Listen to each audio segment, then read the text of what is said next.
നിങ്ങളുടെ kitchen comfort ആവാൻ നിങ്ങൾക്ക് ആഗ്രഹമുണ്ടോ എങ്കിൽ ഈ 4 ഫിറ്റിംഗ്സുകൾ കൺസിഡർ ചെയ്യാം. Number 1 HK. സാധാരണ നമ്മൾ ലിഫ്റ്റ് അപ്പ് സിസ്റ്റംസ് ഉപയോഗിക്കുന്ന സമയത്ത് സിംഗിൾ ഡോറുകൾക്ക് ഉപയോഗിക്കുന്ന ഒരു ഫിറ്റിംഗ്സ് ആണ് HK അവൻഡോ സിസ്റ്റം എന്ന് പറയുന്നത്. നമ്പർ 2 HF സിസ്റ്റം സാധാരണ GTBT ഡോറുകൾ ഉപയോഗിക്കുന്ന സമയത്ത് ഡബിൾ ഡോറുകൾ യൂസ് ചെയ്യാൻ വേണ്ടിയിട്ട് ഉപയോഗിക്കുന്ന ഫിറ്റിംഗ്സ് ആണ് HF സിസ്റ്റം എന്ന് പറയുന്നത്. സാധാരണ നമുക്ക് സാധാരണഗതിയിൽ ഗ്ലാസ് ഡോറുകൾ ഇത് ഉപയോഗിക്കാൻ പറ്റും, പ്രൊഫൈൽ ഡോറുകൾക്കും ഇത് ഉപയോഗിക്കാൻ പറ്റും. നമ്പർ 3 HL സിസ്റ്റം ആഫ്ലയിൽ വരുന്ന ഒരു അവൻഡോസ് മെക്കാനിസം ആണ് HL എന്ന് പറയുന്നത്. സാധാരണ നമ്മൾ ലിഫ്റ്റ് അപ്പ് സിസ്റ്റംസുകളിൽ സ്ട്രൈറ്റ് ഡോറുകളാണ് നമ്മൾ കൺസിഡർ ചെയ്യുന്നതെങ്കിൽ ഇത്തരത്തിലുള്ള ഫിറ്റിംഗ്സുകൾ നമുക്ക് ഉപയോഗിക്കാൻ പറ്റും.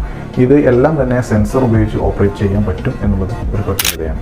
നമ്പർ 4 HS സിസ്റ്റം സാധാരണ ലോഫ്റ്റ് ഏരിയകൾ ഉപയോഗിക്കാത്ത ഏരിയകളിൽ ഉപയോഗിക്കാൻ പറ്റുന്ന ഒരു ഫിറ്റിംഗ്സ് ആണ്. സ്ലോപ്ലി ആണ് ഈ ഡോറിങ് ഓപ്പണിംഗ് വരുന്നത്. അതുകൊണ്ട് തന്നെ ലോഫ്റ്റ് ഏരിയ ഉപയോഗിക്കുന്ന സ്ഥലങ്ങളിൽ HS സിസ്റ്റം നിങ്ങൾക്ക് ഉപയോഗിക്കാൻ ബുദ്ധിമുട്ടാണ്. ലോഫ്റ്റ് ഏരിയ ഇല്ലാത്ത യൂണിറ്റുകളിലേക്ക് HS ഫിറ്റിംഗ്സുകൾ ഉപയോഗിക്കാൻ പറ്റും. ഈ പറഞ്ഞ എല്ലാ ഫിറ്റിംഗ്സുകളും നമുക്ക് സെൻസർ ഉപയോഗിച്ച് ഓപ്പറേറ്റ് ചെയ്യാം എന്നുള്ള പ്രത്യേകതയും ഇതിനുണ്ട്.